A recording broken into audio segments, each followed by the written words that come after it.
안녕하세요. 리츠파트너 119에서 오늘은 묵시적 갱신, 자동 연장에 대해서 한번 짚어보도록 하겠습니다. 묵시적 갱신 때문에 자동으로 연장이 된 경험으로 인해서 곤란한 사항이 있진 않으셨나요?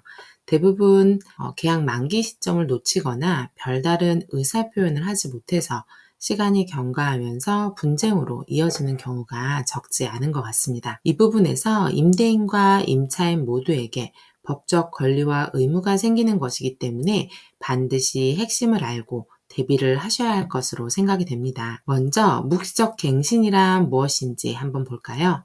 계약 당사자가 별도의 의사표시를 하지 않았을 때 기존 임대차 계약과 동일 조건으로 자동 연장되는 제도를 말합니다.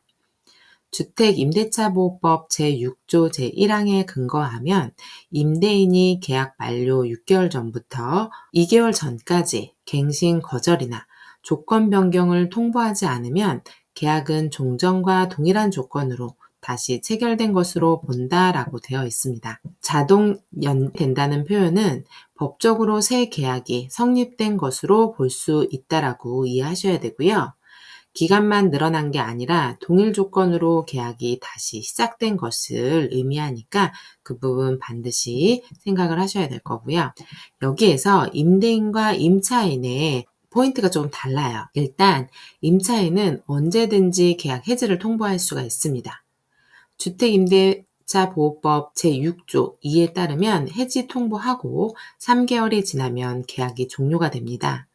임차인 입장에서는 자유롭게 통보하고 3개월 이후에 이제 이동이 가능하다는 점, 그게 장점이고요. 임대인은 상황이 좀 다릅니다. 묵시적 갱신이 연장이 되고 나면 임차인에게 이제 나가달라고 요청할 수가 없습니다. 이러한 입장의 차이가 있으니 꼭 불필요한 갈등이 생기기 전에 미리 협의해서 결정을 하는 부분이 좋을 것 같고요. 실무에서는 위에서 방금 얘기했던 것처럼 계약 만료일이 지나도 아무 말 없이 그냥 계속 거주를 하게 됐어요. 임대인이 갑자기 나가라고 했을 때 분쟁의 소지가 있고요. 두 번째는 임대인이 조건 변경을 그냥 서로 구두상으로만 전달을 했어요.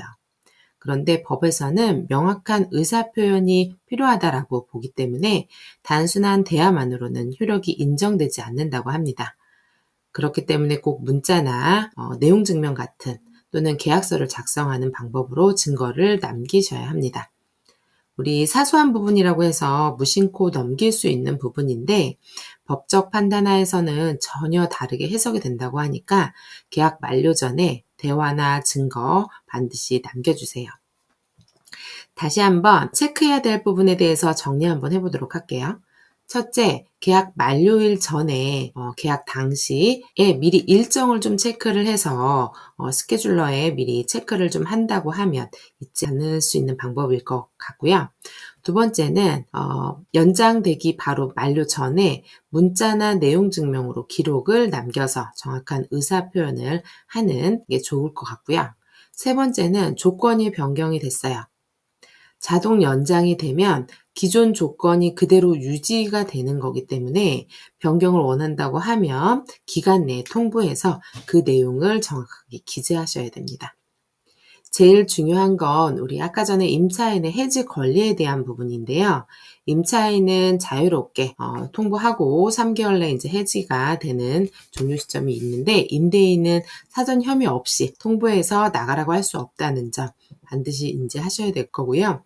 예전에는 전세금이 좀 작거나 새로운 임차인을 구하기가 쉬웠는데 지금은 대출 부분도 조금 묶여져 있고 새로운 임차인이 금세 구하지 않는 경우에는 서로 일정에 차질이 생길 수 있는 부분이기 때문에 미리 커뮤니케이션을 좀 통해서 날짜를 좀 협의하시는 부분이 중요할 것 같습니다.